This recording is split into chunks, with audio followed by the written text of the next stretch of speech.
Assalamualaikum warahmatullahi wabarakatuh. Bertemu lagi dengan Ibu Fatima di sini dalam pembelajaran kimia.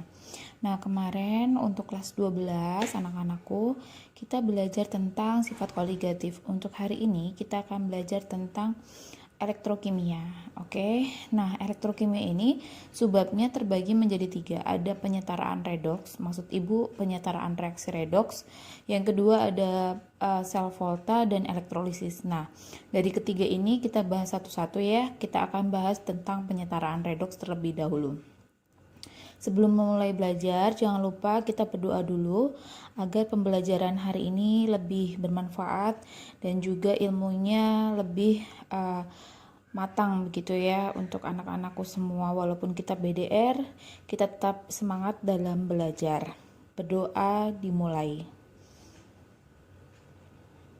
Berdoa selesai. Baik, Ibu mulai ya untuk pembelajarannya. Sebenarnya penyetaraan redoks ini adalah bab lanjutan dari kelas 10, di mana kelas 10 kalian pasti sudah belajar tentang reduksi dan oksidasi. Nah, Ibu ulangin kembali untuk reaksi reduksi dan oksidasi itu ada 3 pengertian. Berdasarkan elektron, berdasarkan oksigen, dan juga berdasarkan bilangan oksidasi. Kalau berdasarkan elektron, yang namanya oksidasi adalah reaksi yang melepaskan elektron. Ingat, kalau melepaskan, menangkap itu ada panah ini, tanda panah ini ada maksudnya ya. Contoh, ada Ca, melepaskan 2 elektron akan menjadi Ca2+. Sedangkan kalau reduksi, yang menangkap elektron. Jadi kalau Ca2+ menangkap 2E maka akan jadi Ca. Jadi di sini panah ini ada maksudnya ya. Ini untuk melepaskan, ini kalau dia menangkap itu ada di reaktan. Jadi ini namanya kalau sebelum panah namanya reaktan, kalau setelah panah namanya produk. Ini juga sama. Ini namanya reaktan, kalau sebelum panah, setelah panah namanya produk. Diingat-ingat ya. Oke, itu untuk yang berdasarkan elektron. Kalau berdasarkan oksigen, oksidasi dari kata-katanya sudah jelas oksi. Berarti reaksi yang pastinya dia akan menangkap oksigen atau O2. Jadi contoh, kalau menangkap itu ada di reaktan ya. Berarti ada 2 Mg ditambah dengan O2 akan menjadi MgO karena tadi udah menangkap oksigen. Sedangkan kalau reduksi kebalikannya, berarti reaksi yang melepaskan O2. Kalau dilepaskan itu pasti ada di produk.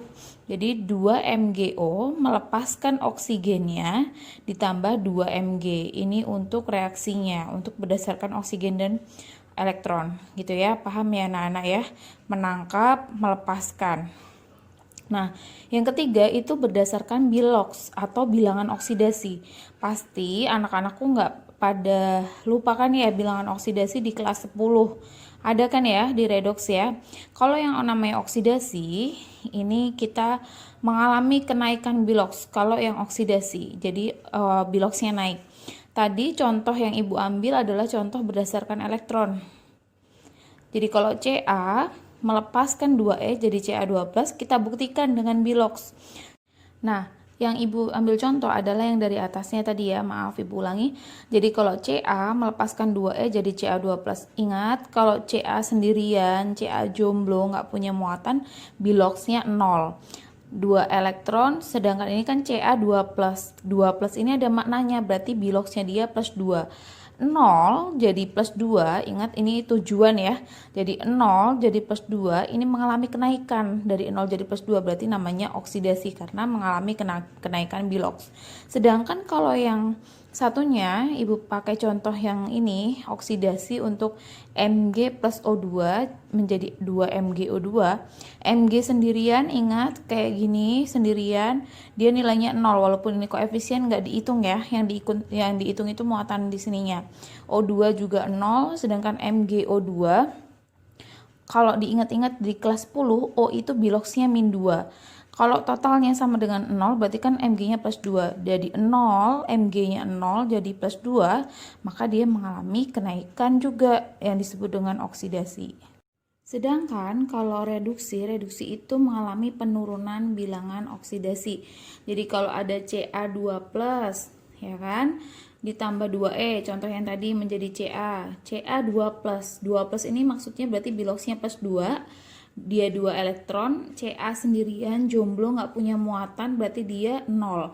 Plus 2 menjadi 0, dia itu turun nilainya, berarti dia mengalami reduksi. Sama juga halnya kayak MgO ini, MgO O tadi min 2, di sini biasanya kalau dia bentuk senyawa harus totalnya 0 ya. Kalau min 2 totalnya 0, berarti di sini plus 2 dong. Mg sendirian 0. O2 dia 0. Berarti dari plus 2 jadi 0 menjadi 0 ya. Maka dia disebut dengan reduksi karena dia mengalami penurunan bilox. Begitu ya. Paham anak-anakku untuk reaksi reduksi oksidasi. Ini adalah reaksi basic ya, reaksi dasar. Karena nanti yang akan kita pelajari reaksi-reaksi seperti ini dan kita akan menyetarakan muatannya, menyetarakan atom-atomnya, begitu ya. Jadi harus dipahami dulu untuk yang awal-awalnya. Berikutnya kita akan belajar tentang aturan Bilox. Ibu yakin kalian pasti sedikit lupa tentang Bilox ini ya, tentang bilangan oksidasi ini. Padahal di kelas 10 pasti kalian udah belajar yang namanya bilangan oksidasi. Oke, Ibu ulangi ya. Jadi nantinya ada beberapa aturan 1 sampai 6 ini harus kalian pahami, bukan kalian hafalkan ya. Karena kalau kalian paham, maka nanti di penyetaraan redoks kalian pasti bisa. Jadi gini, jika bertemu atom sendiri atau yang ibu sebut dengan atom jomblo tadi, nggak punya muatan, nggak punya ion gitu ya, biloxnya harus sama dengan 0. Kayak Ca sendirian gini 0. Jadi kalau ada Na sendirian, Mg sendirian, Ca sendirian, ini biloxnya pasti 0. Kalau sendiri ya, kalau berdiri sendiri ya, kalau ini namanya senyawa ya nak ya, ini namanya atom. Kalau ini namanya atom bermuatan. Oke, nah jika bertemu unsur-unsur diatomik, diatomik itu yang dua-dua gini, N2, O2, tapi jenisnya kan sama, N sama N, O sama O, itu juga biloxnya pasti 0, diingat-ingat ya, kalau atom sendiri 0. Oke, nah kalau nantinya atomnya itu bermuatan atau ion tadi, biloxnya itu sama dengan muatannya. Jadi ketika ketemu Ca2+ kayak tadi nih, Ca2+ berarti dia plus 2. O2 min berarti di sini muatannya min 2, ini min 2. Na plus berarti dia plus 1. Fe2 plus berarti dia plus 2. Nah, sekarang ini untuk yang atomnya. Kalian sudah paham? Kita lanjut ke yang senyawa. Kalau yang senyawa, ini jika senyawanya itu netral, maka biloxnya itu total sama dengan 0. Kenapa total, Bu? Jadi gini, MgO ini totalnya harus sama dengan 0. O itu kalau punya senyawa, kalau ini sendirian ya, kalau O itu punya senyawa nilainya min 2. Kalau sama dengan 0, min 2 ditambah berapa biar sama dengan 0 sama plus 2. Lagi, semisal ibu punya O 0, Na2O 0, maka O ini dia min 2, O nya di sini Na2O kan harus 0 nih, berarti di sini pasti harus berapa ditambah berapa, plus 2. Nah berarti Na nya satunya plus 2 bagi 2 pasti dia plus 1. Paham sampai sini? Paham ya? Nah, kalau nantinya, nah kemudian ini untuk senyawa netral, jadi nggak ada muatannya. Kalau senyawanya ini bermuatan, maka bilox total sama dengan muatannya. Jadi kalau ibu punya MnO4 min, berarti kalau ini tadi kan nggak ada muatannya 0. Kalau ini totalnya harus min 1, karena ininya min 1. Jadi gimana caranya? O tadi satunya min 2. Ini 4 kali, berarti min 2 kali 4 min 8. Min 8 ditambah berapa biar sama dengan min 1, berarti dia plus 7 gitu ya. Sama kayak ini, SO3 2 min. Total harus sama dengan min 2. O satunya berapa? Min 2 ya, min 2 kali 3 min 6. Ditambah berapa min 6 nya biar sama dengan plus min 2, berarti ditambah plus 4, berarti bilox S-nya sama dengan plus 4. Paham sampai sini? Nah, selanjutnya biar tahu nih siapa dulu sih yang dibilokin, Mn-nya dulu atau O-nya dulu, kita harus tahu urutan-urutan yang sering dijumpai dalam senyawa. Jadi kalau ketemu atom F, F dulu golongan 1A, 2A, 3A, F itu selalu min 1 gitu ya. Itu selalu min 1. Kalau golongan 1A, ingat Lina kawin RBCS frustasi, dia selalu plus 1. Golongan 2A, beli mangga campur sirsat bagi rata, dia plus 2. Golongan 3A, Bang Ali ganteng intelektual plus 3. Kalau hidrogen itu selalu plus 1, oksigen itu min 2, S itu min 2, ClBrI min 1. Itu harus kalian hafalin. Nah, ini 1 sampai 7 ini adalah urutannya. Jadi contohnya gini, Nak. Semisal ya, Ibu punya senyawa OF2. OF2 ini kan dia netral nih. Berarti total harus sama dengan 0. O dulu atau F dulu yang kita belokin? Ternyata dalam urutannya F dulu, F karena dia nomor 1. Berarti di sini kita tulis 1F itu sama dengan min 1. Berarti kalau ada 2F berarti min 2. Ditambah berapa biar sama dengan 0? Plus 2. Oh, berarti O itu ada plus 2 juga. Gitu. Lagi, Na2O. Na2O kan total harus sama dengan 0 ya. O-nya berapa nih? Na dulu atau O dulu nih? Kalau kita cek di sini golongan 1A, Na. Oke, berarti kalau Na2O berarti kan Na golongan 1A. Karena Na golongan 1A berarti dia 1 Na-nya plus 1. Karena ada 2 berarti plus 1 kali 2 plus 2. Berarti O-nya berapa? Biar total sama dengan 0, berarti O-nya min 2. Paham sampai sini? Lagi, semisal Ibu punya Cr2O3 2 min. Total harus sama dengan min 2. Nah, di sini kita nggak bisa menemukan si CR nggak ada ya. Oke, berarti kalau CR nggak ada kita langsung masukin O-nya aja. O berapa satunya? O-nya satunya min 2. Min 2 kali 3 berarti min 6. Berarti kalau total sama dengan min 2, CR-nya ini berapa? Plus 4. Berarti 1 CR-nya berapa kalau dia CR2? Di sininya plus 2. Gitu ya. Sama lagi SO4 2 min. Di sini yang kita temukan siapa nih? S-nya di bawah daripada O, berarti O dulu.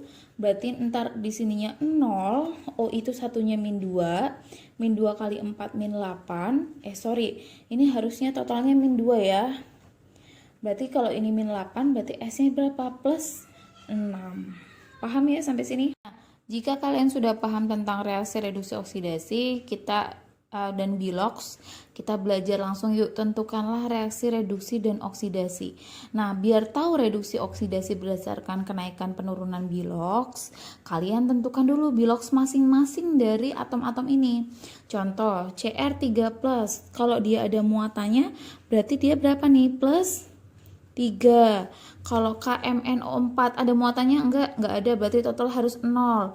Berarti di sini harus min 2. Min 2 kali 4 min 8 gitu kan ya. K tadi berapa? K itu tadi dia plus 1. Berarti di sininya plus 1. Kalau plus 1 tambah berapa? Tambah min 8 sama dengan 0. Berarti di sini harus plus berapa? Min 8 plus 1 berarti kan dia plus min 7. Berarti kalau biar 0 di sini harus plus 7. Lagi CrO7 2 min. Total harus min 2. O-nya kan CR nggak ada ya. O-nya dia min 2 kali 4 min 14. Berarti ini 2 ya. Min 14 berarti ini plus berapa kalau dia min 2? Plus 12. Berarti di sini CR-nya satunya berapa? Plus 12 bagi 2 sama dengan plus 6. Satunya CR ya. Kalau MnO2 berapa? Total harus sama dengan 0. Min 2 kali 2 berarti ini min 4. Mn-nya di sini plus 4 karena total 0 ya. Kita cek perubahannya. Dari CR-nya, CR dari plus 3 jadi plus 6, naik atau turun? Naik ya. Jadi plus 6 berarti naik. Jadi naik gitu kan ya. Berarti di sini dia mengalami apa? Kalau naik oksidasi. Kalau Mn plus 7 jadi plus 4, turun. Kalau K-nya kan nggak ada, O-nya kan tetap min 2 ya. Yang dilihat itu saat dia satunya atom. Ini juga O-nya juga tetap min 2, ini juga min 4, berarti min 2. Berarti di sini Mn-nya plus 7 jadi plus berapa nih? Plus 4. Ingat ini batasannya ya. Berarti plus 7 jadi plus 4, dia turun berarti reduksi. Turunnya berapa? Turun 3 elektron. Ini turun jadi plus 6 berarti dia turun 3 elektron juga. Itu ya. Oke, paham ya. Nah, ini oksidasi. Yang di sini masih ingat gak? Kalau dia oksidasi Berarti di sini menjadi reduktornya. Reduktor. Kalau yang di sininya reduksi, di sininya pasti dia oksidatornya. Nah, di sini disebut dengan hasil. Berarti ini namanya hasil karena dia oksidasi. Oksidasi berarti di sini hasil oksidasinya. Ini berarti dia hasil reduksinya. Hasil reduksi. Itu ya. Paham ya anak-anakku ya?